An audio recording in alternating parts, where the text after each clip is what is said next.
You ask Tiger to solve. This deals with linear equations with one unknown. The final result is h equals 24. Let's solve it step by step.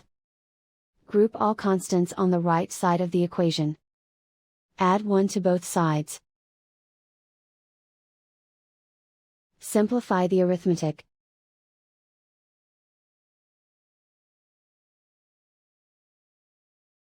Isolate the h.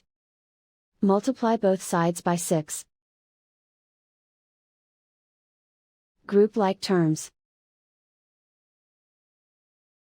Multiply the coefficients. Simplify the fraction. Simplify the arithmetic. And so the final result is h equals 24.